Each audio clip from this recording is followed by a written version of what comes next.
Salam sejahtera untuk kita semua. Pada kesempatan kali ini, saya akan membahas tentang bug dan debug di aplikasi Android. Dan materi ini juga berdasarkan referensi dari Google sendiri. Dan karena itu, silakan dibuka Android development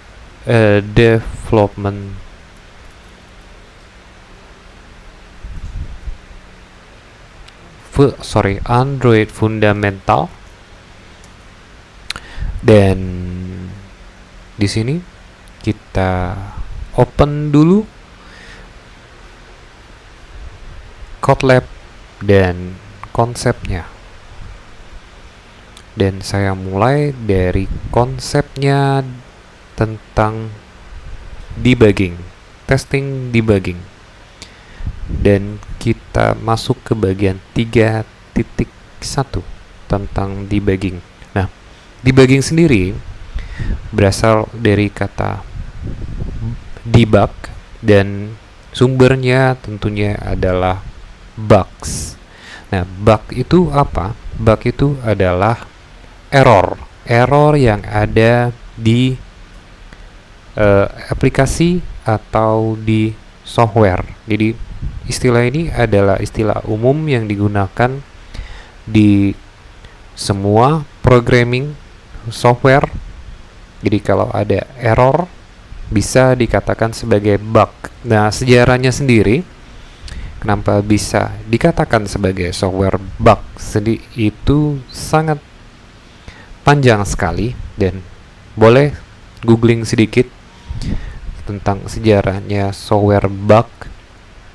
Ternyata software bug ini sudah dikenal sejak tahun 1870, dan juga bahkan Thomas Edison juga pernah mengutip bug ini sebagai sesuatu error.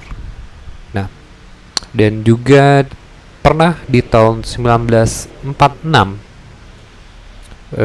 seorang yang bernama Hopper dari Fakultas Harvard, dan di Harvard ini mereka melacak error pada mesin komputer mereka, dan setelah diselidiki ternyata di mesin mereka ada serangga yang menyebabkan error di mesin mereka. Dan semenjak case tersebut, apabila ada error, ada kesalahan malfungsi pada aplikasi atau software komputer, istilah yang digunakan adalah bug. Nah, itu sedikit sejarah tentang bugs atau bug itu sendiri. Nah, dan debugging, apa itu debug dan debugging? Nah, debugging itu adalah prosesnya untuk menemukan, ya, proses untuk menemukan error. Nah, itu yang bisa saya definisikan secara sederhana. Debugging itu adalah proses untuk menemukan dan memperbaiki error yang ada di software komputer. Nah, debugging ini biasanya terjadi pada saat proses development aplikasi, pada saat pengembangan aplikasi. Jadi errornya sudah terjadi, ada error pada saat pengembangan aplikasi, atau juga bisa pada saat implementasi ada error. Nah, proses untuk menemukan dan memperbaiki errornya ini disebut dengan debugging. Nah, ada satu lagi dalam siklus pengembangan program yang dinamakan dengan testing. Nah, testing ini lebih pada pengujian aplikasi. Jadi aplikasinya sendiri sudah ready, sudah siap. Nah, testing adalah proses pengujian aplikasi untuk menemukan apakah ada error yang bisa dan kemungkinan terjadi di dalam aplikasi. Jadi terdapat perbedaan antara testing dan debugging.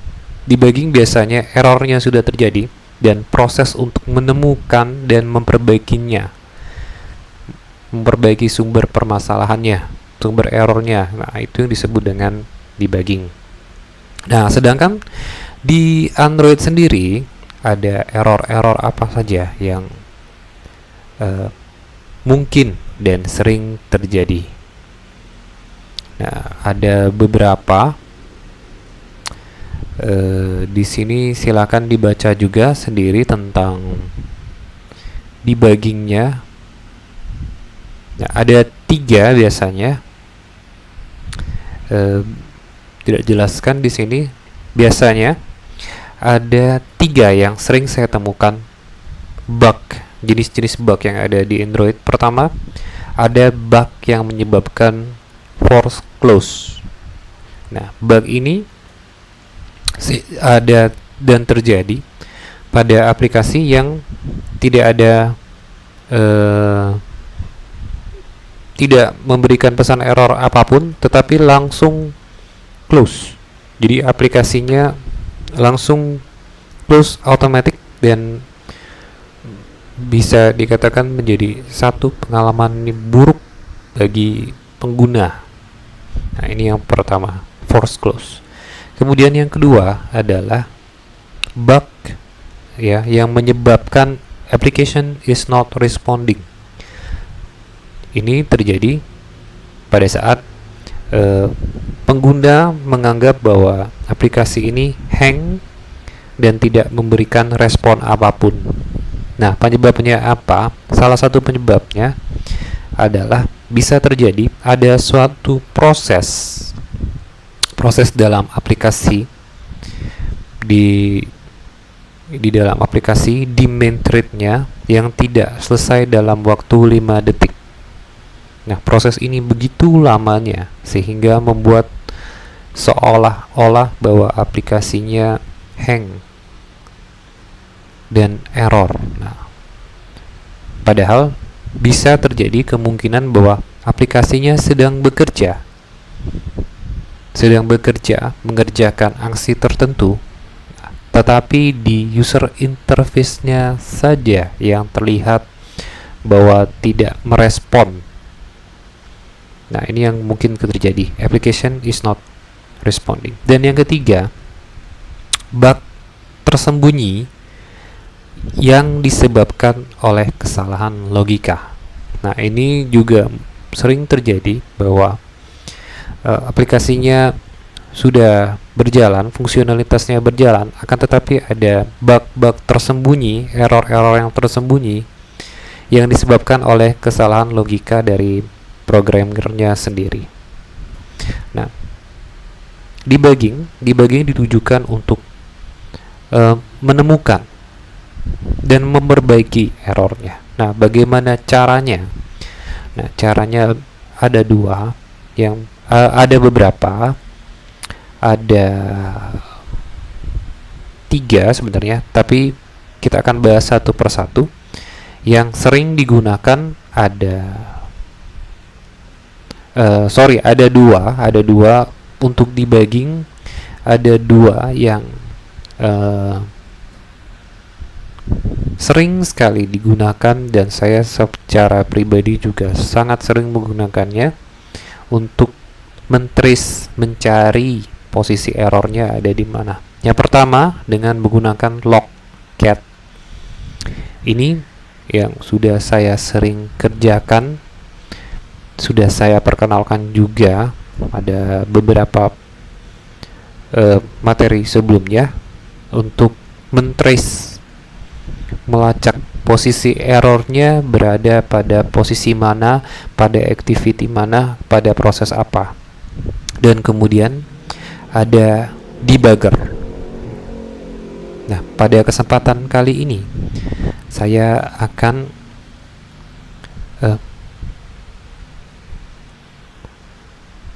mencontohkan bagaimana caranya mentrace menggunakan logcat dan debugger. Nah, saya mulai Saya buat dulu project baru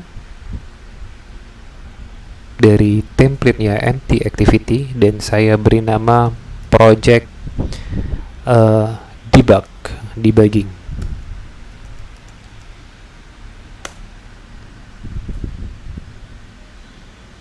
Nah, untuk lebih jelasnya silakan dibaca kembali apa itu debugging. Kemudian ini juga ada beberapa yang lain penyebabnya. Ada error pada saat desain atau implementasi yang saya bisa kategorikan sebagai salah satu sebagai kesalahan logika, ya. Ini artinya pada saat analisisnya terjadi kesalahan, atau juga keterbatasan framework. Kemudian requirement-nya kurang, artinya dari device-nya sendiri tidak kurang requirement-nya. Nah, baik, kita lihat apakah sudah siap. Sudah siap. Nah, di sini saya akan mencontohkan berbagai bug yang mungkin saja terjadi di dalam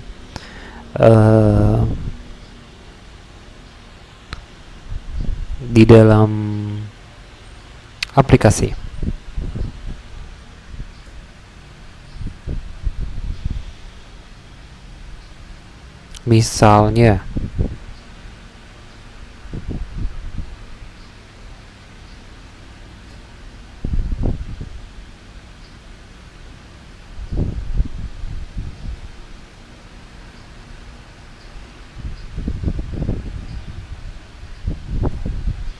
Misalnya sebagai contoh yang pertama, saya akan menambahkan button baru. Di sini linear layout saja, dan orientasinya adalah vertikal. Misalnya saya ada button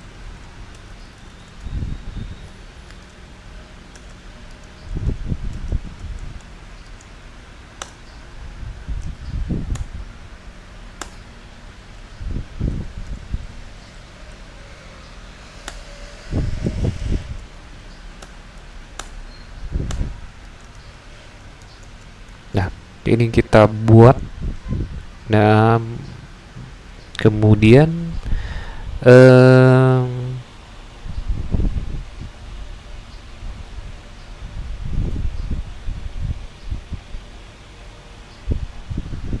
misalnya button contoh. Oke, button contoh, dan button contoh saya set text dengan teksnya adalah ubah contoh misalnya. Nah, apa yang terjadi? Kita lihat. Nah, perhatikan di bagian logcat-nya, di bagian verbose atau error. Nah, apa yang terjadi? Apakah berhasil dengan baik atau tidak pada saat running aplikasinya?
Kita lihat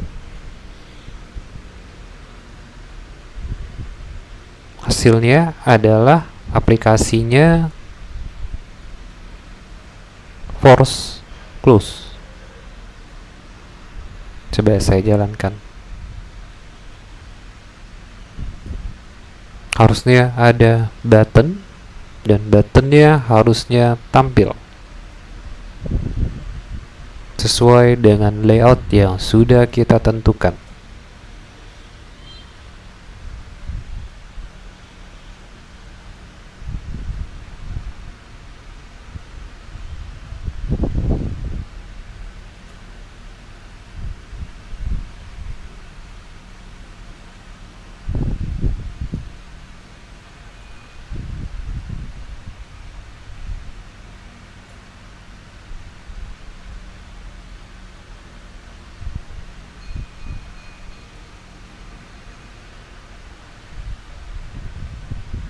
Hasilnya adalah force close, jadi langsung close. Dan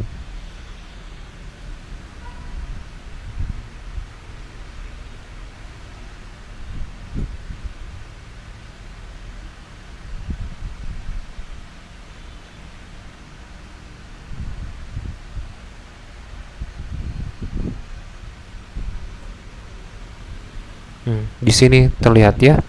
Nah, di sini terlihat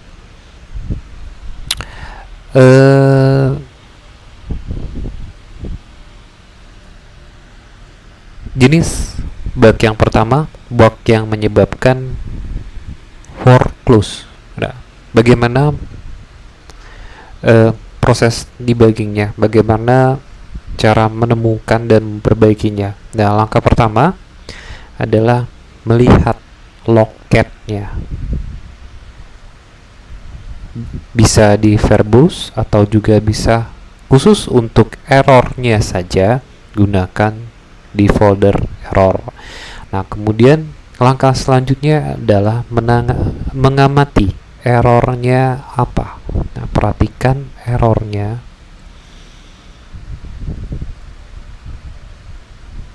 Dan lihat di bagian cause by, penyebabnya apa. Nah, di sini ada kadang-kadang dari Android Studio dan Java akan memberikan penyebab dari kesalahannya.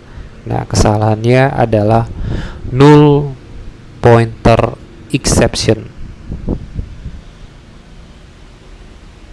Nah, penyebab for close-nya tadi, jadi langsung close otomatis, adalah adanya null. Nah, nullnya apa?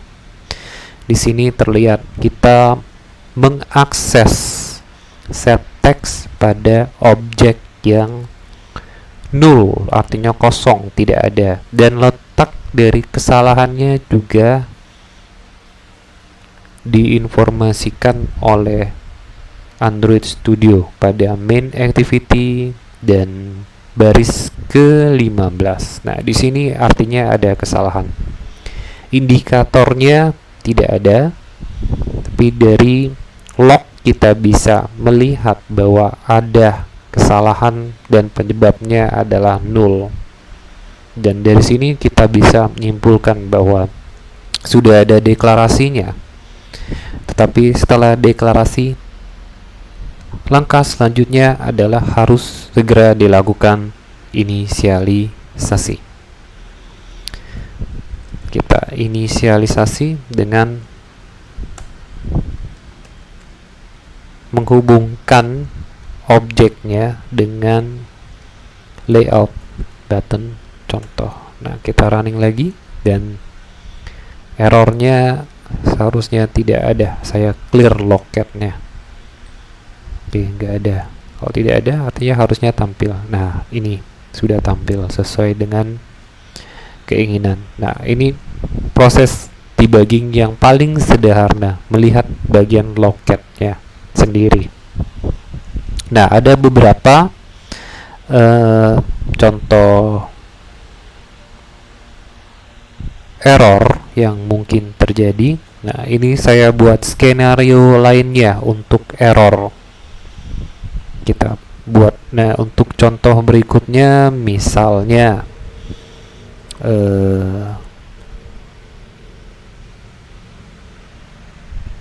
misal saya ada array list lebih tepatnya, dan saya beri nama dengan array list data,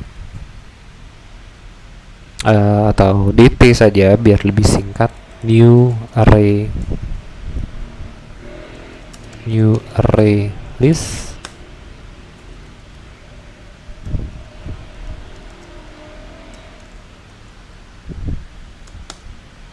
Saya tambahkan data pada array list, misalnya data nama 1,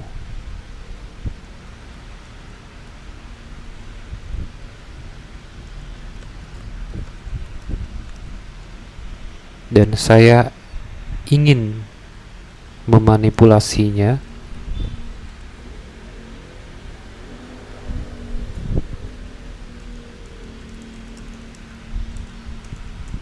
dan untuk mengakses array list biasanya menggunakan perulangan adalah suatu kebiasaan, harus menggunakan perulangan dan wajib kalau datanya banyak.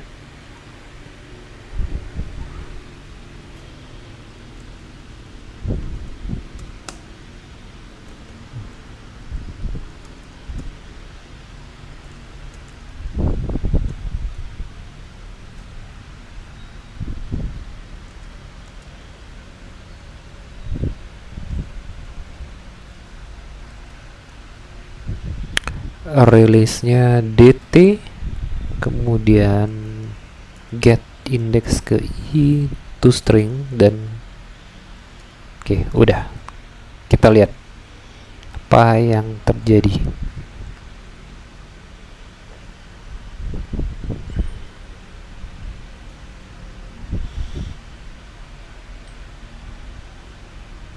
Atau saya tempatkan saja pada button, kode programnya saya tempatkan pada button. Di sini saya tambahkan onClick listener dengan nama fungsi. Oke, saya tambahkan alt enter, create fungsi. Nah, kita lihat ini apakah buttonnya bekerja dengan baik ataukah tidak.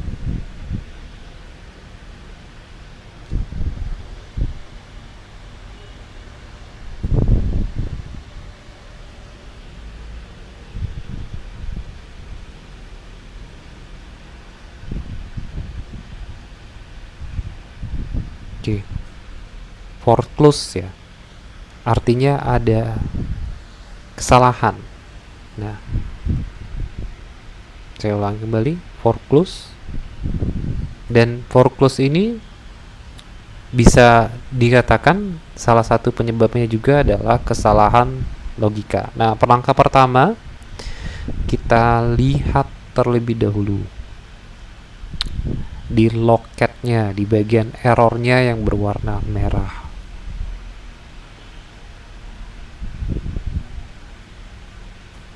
Saya clearkan saja biar lebih terlihat dengan lebih baik. Nah, di sini. Nah, ini salah satu penyebab errornya adalah index out of bound exception. Nah, seharusnya kita sudah bisa mengambil kesimpulan dari informasi error yang diberikan oleh Android Studio. Index out of bounds dan di baris ke-31. Nah, kita bisa memprediksi apa kesalahannya berdasarkan fakta-faktanya. Ini faktanya bahwa ada error index of index out of bound exception. Nah, kita bisa dari fakta ini kita bisa memprediksi kesalahannya apa. Nah, kesalahannya adalah kesalahan logika. Nah, kalau diperhatikan di sini release saya ada kapasitasnya ada 3 data, akan tetapi saya akan mengakses indeks datanya ada 3, release saya ada 3 data, dan release selalu dimulai dari indeks ke 0 sampai dengan n-1. Jadi kalau ada 3 data artinya indeksnya 0, 1, dan 2. Nah, di sini saya ingin mengakses indeks ke 4. Nah, jadi kesalahannya adalah out of bounds, artinya indeksnya tidak ada, datanya tidak ada. Oleh karena itu, dari Android Studio akan memberikan informasi index out of bound exception.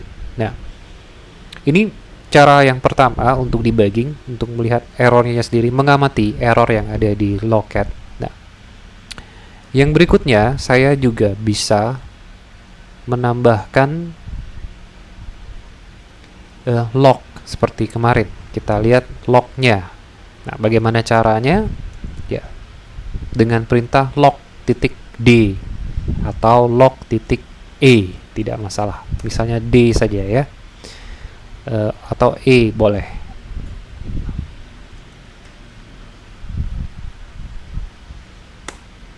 Tagnya bebas, misalnya uji array list. Nah, kemudian nilainya apa? Nilainya adalah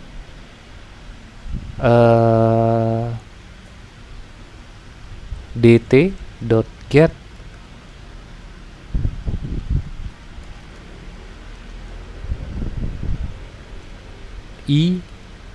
to string. Artinya saya ingin melihat data yang ada di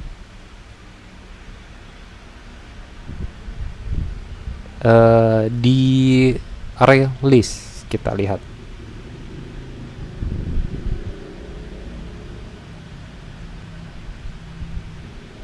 Kita running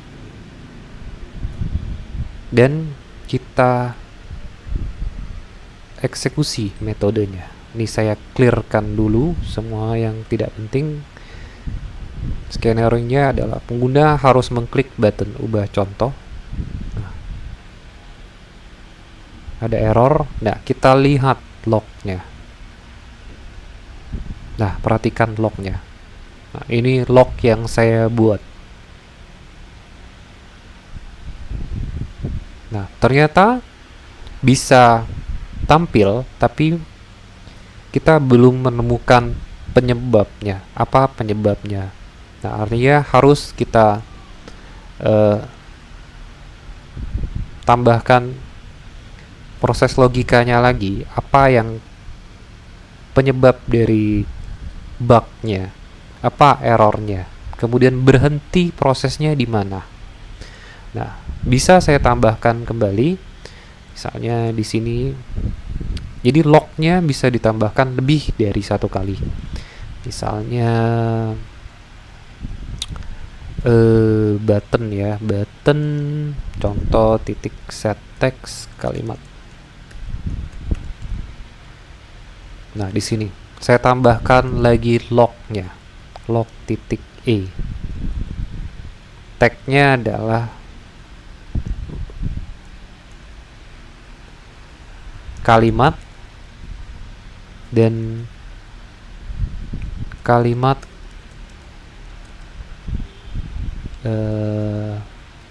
nilai dari variabel kalimat. Nah, saya mau lihat variabel kalimatnya apakah ada nilai atau tidak.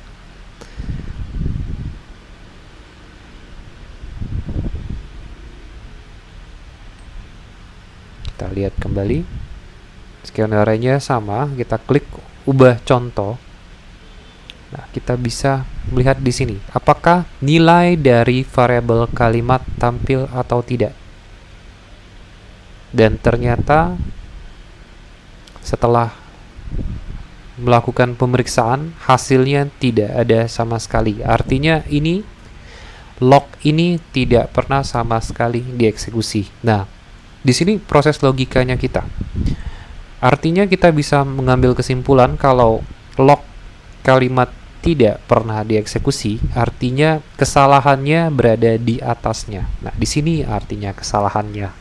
Nah, dari situ, dari proses logika tersebut, kita bisa mengambil langkah-langkah berikutnya, apa yang harus dikerjakan. Nah, kemudian misalnya saya masih merasa ragu terhadap variabel kalimat, saya tampilkan di sini, tambahkan lagi.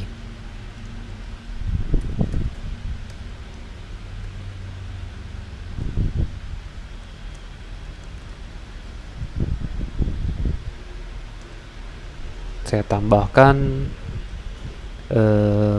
variabel i dan kalimatnya.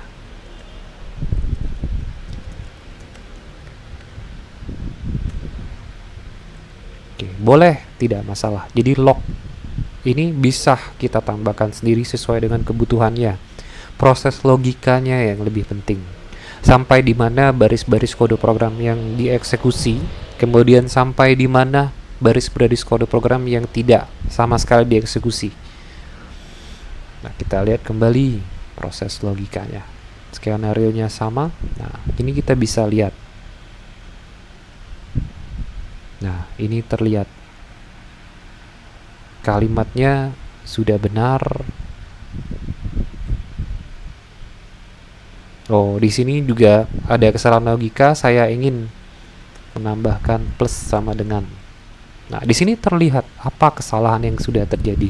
Jadi di sini saya tidak menyambung string sama sekali. Saya hanya mereplace nilai dari variabel kalimat. Nah, boleh saya tambahkan lagi. Nah, di sini proses logikanya. Saya mau melihat nilai i.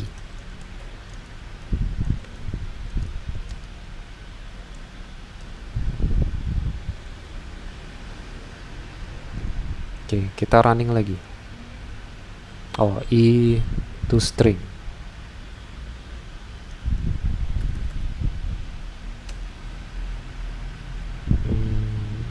String value.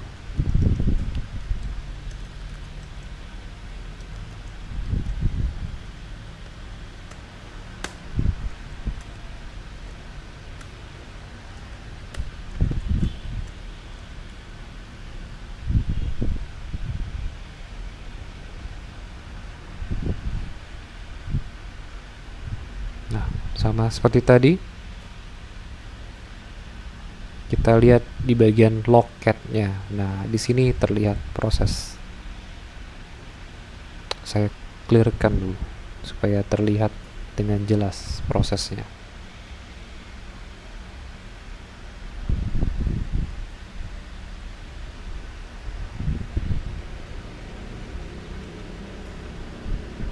Nah, ini kita lihat, memperhatikan nilainya.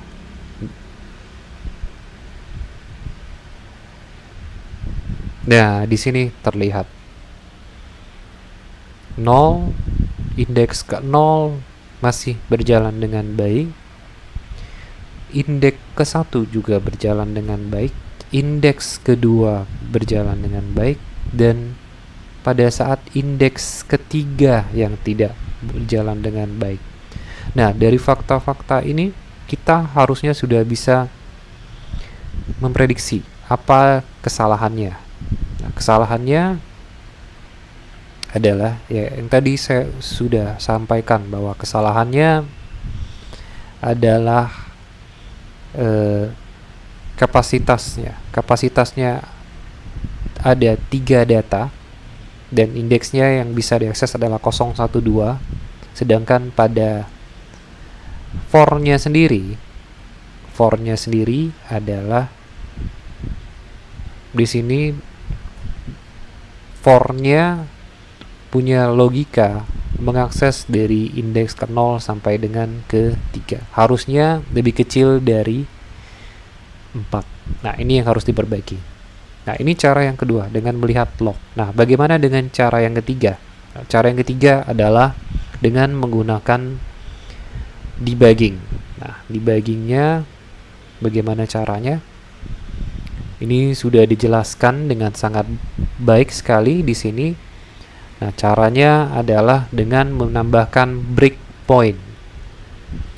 Breakpoint ini bisa saya tambahkan di dalam activity dan bisa banyak.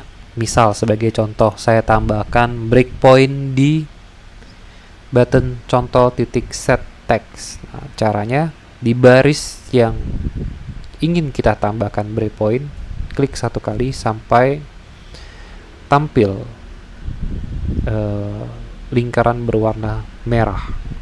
Nah, manfaatnya apa? Manfaatnya nanti pada saat dilakukan debugging, program akan berhenti pada breakpoint yang sudah ditentukan.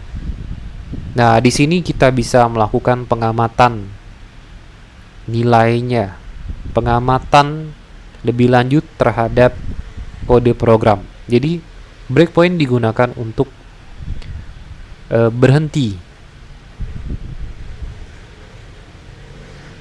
ya, titik berhentinya pada saat debugging. Kemudian bisa lebih dari satu. Misalnya saya ingin menampilkan lagi di sini di string kalimat dan juga di sini di for. Oke, ini lognya saya jadikan komentar saja karena tidak kita gunakan. Metodenya bukan lagi menggunakan log tapi menggunakan debugging. Debuggernya apa? Nah, di sini caranya. Caranya tidak kita run lagi, bukan di run apps-nya, aplikasinya, tapi di debug. Nah, di dalam Android Studio ada simbol serangga, ya, gambar icon serangga. Nah, icon tersebut yang dinamakan debug. Nah, silakan klik satu kali debugnya. Dan kalau diperhatikan, aplikasi akan berhenti pada breakpoint yang sudah ditentukan. Nah, di sini kita bisa melakukan pengamatan di button contoh. Kita bisa mengamati ada banyak sekali informasi. Kemudian di disk juga kita bisa melakukan banyak sekali pengamatan. Nah, bagaimana untuk melanjutkan kepada titik breakpoint selanjutnya? Nah, gunakan tombol resume program. Nah, lihat di bagian debuggernya di bawah. Debugger, klik tombol resume program atau dengan menekan F9. F9, tombol F9, atau di notebook biasanya ada tombol Fn, gunakan Fn F9. Atau ini ya, klik satu kali. Oke, application is running. Nah, belum ada breakpoint berikutnya. Breakpoint berikutnya ada pada string kalimat. Kita lihat, kita buktikan. Skenario-nya adalah pengguna tetap akan mengklik button ubah contoh. Nah, di sini kalau kalian lihat, ini aplikasi akan berhenti pada breakpoint selanjutnya.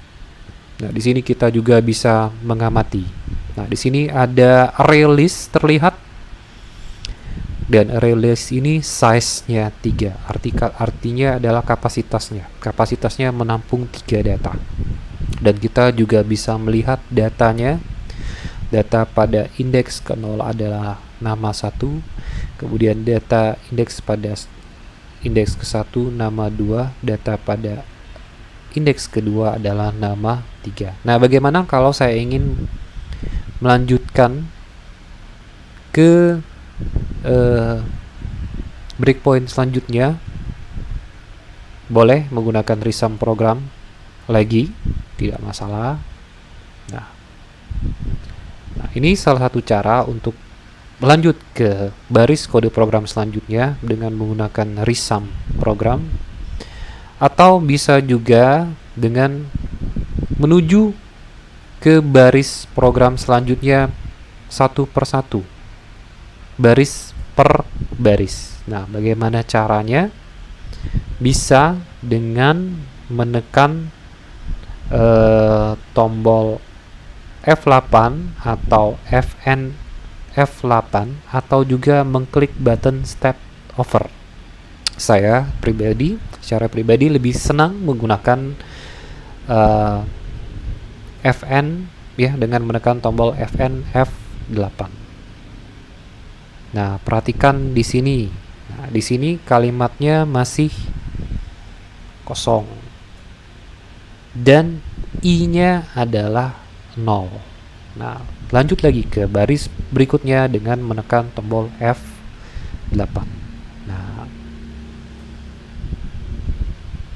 sekarang kita lihat lagi nilainya. Nilai i masih 0, sedangkan nilai dari variabel kalimat adalah nama 1. Nah, saya lanjutkan lagi ke baris kode program selanjutnya adalah F8. Kita lihat lagi nilainya. Lanjut lagi dengan Fn F8. Nah, nilai dari i-nya sekarang 1. Kemudian nilai dari variabel kalimat adalah nama 1 dan nama 2. Kita lanjut lagi. Oke. Nah, i-nya 2, sedangkan nilai dari variabel kalimat adalah nama 1, nama 2, dan nama 3. Nah, bagaimana dengan selanjutnya? Oke, i-nya 3, dan saya akan mengakses baris kode program ini. Kita lihat apakah berhasil atau tidak. Nah, di sini terlihat ada error. Nah, dari sini sebenarnya kita bisa mengambil kesimpulan. Nah, errornya ada pada i ke 3. Oke. Dan satu lagi, contoh yang lain ya, kalau untuk berhenti pada debugging, ini ada tombol resum, dan untuk stop debugging ada tombolnya, tombol stop app. Nah, ini fungsi dari debugging. Nah, untuk menghilangkannya ya, ditekan satu kali, diklik satu kali breakpointnya sampai dengan breakpointnya hilang, tidak ada lagi. Nah, ini adalah metode untuk debugging, mencari posisi kesalahannya, mencari dan menemukan serta memperbaiki error yang ada di dalam aplikasi. Ada locat debugger, dan tetap kita harus menggunakan logikanya. Jadi locat dan debugger hanya sebatas tools yang digunakan untuk membantu proses logika dari programmer. Seperti ini contohnya. Kesalahannya apa? Baik, kemudian testing 3.2. Nah, di bagian testing ini sudah fungsionalitasnya sudah berjalan dengan baik dan tidak terlihat sama sekali errornya. Nah, testing digunakan untuk menguji seberapa baik aplikasi yang sudah dibuat, seberapa bagus aplikasi yang dibuat. Nah, ini yang dan proses testing juga bisa dikatakan adalah proses paling penting dari proses pengembangan software. Nah, metodenya bisa dibuat, yang sering digunakan ada testing ya, jadi ada dokumentasi testing, ada skenario yang dibuat untuk melakukan pengujian aplikasi. Biasanya ada seorang tester aplikasi yang sudah siap melakukan berbagai macam skenario yang mungkin terjadi pada saat apps digunakan oleh pengguna nantinya. Nah, ini metode yang pertama. Atau metode yang kedua yang lebih baik lagi adalah dengan library tambahan, dan proses testingnya sudah computerized, jadi dilakukan oleh suatu instrumen sendiri, instrumen pengetesan, pengujian aplikasi.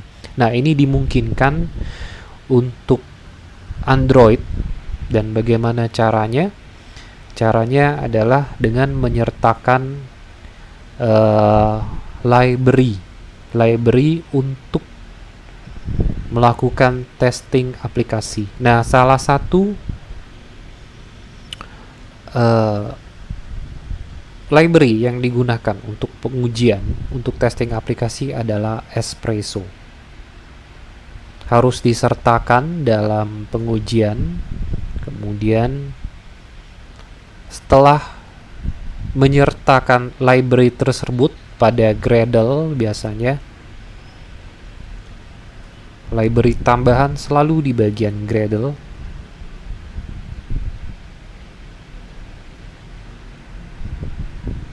Ya, di Gradle atau di build titik Gradle, biasanya di sini ditambahkan dependensinya untuk testing. Ada banyak, salah satunya adalah Espresso tadi. Nah, kemudian dibuat skenario-nya apa yang mau diuji, kemudian bagaimana hasilnya, terlihat hasilnya berhasil dengan baik atau tidak sesuai dengan skenario-nya. Jadi dibuat skenario-nya, kemudian ada nilai yang diharapkan. Nah, dilakukan pengujian secara automatic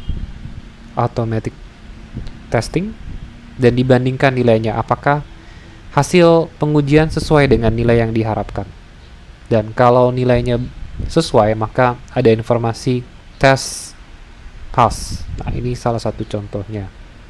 Nah, bagaimana untuk code lab-nya? Code lab-nya ada di 3.2 untuk unit test. Nah, silakan dibaca dan dikerjakan juga code lab 3.1 tentang debugging. Seperti yang sudah saya sampaikan di sini, menggunakan breakpoint. Jadi di sini menggunakan breakpoint, silakan dikerjakan sendiri secara mandiri code lab untuk debugger. Dan kemudian 3.2 untuk testing. 3.2 untuk unit test. Nah, di sini diminta untuk ini jadi 3.1 debugger untuk debugging error. Jadi ada skenario error dan melakukan penyelidikan, menemukan dan memperbaiki errornya, dan mengeksplor juga ada fitur-fitur apa saja pada debugger. Kemudian di 3.2, nah, di sini dilakukan pengujian aplikasi. Nah, pengujiannya tidak lagi di main Java,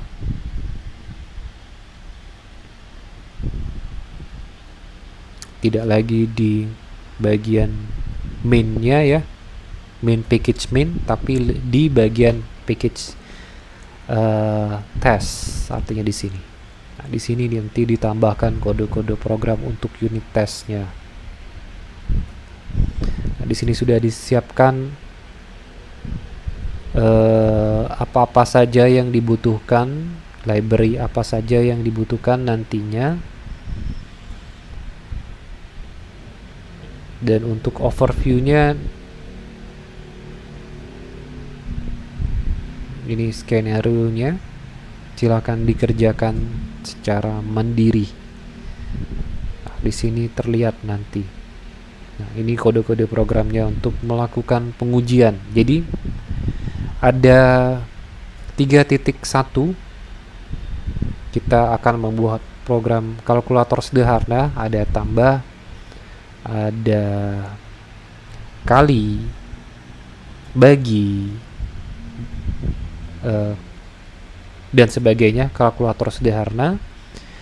Dan di sini akan dilakukan pengerjaan demo penggunaan debugger. Nah, setelah selesai, kemudian kalkulator ini akan diuji ya. Ada yang termasuk dari siklus pengembangan program, yaitu pengujian. Nah, pengujiannya ini di 3.2. Nah, silakan dibuat, dikerjakan secara mandiri. Baik, saya akhiri materi kali ini dengan ucapan selamat belajar. Semoga bermanfaat bagi kita semua dan terima kasih.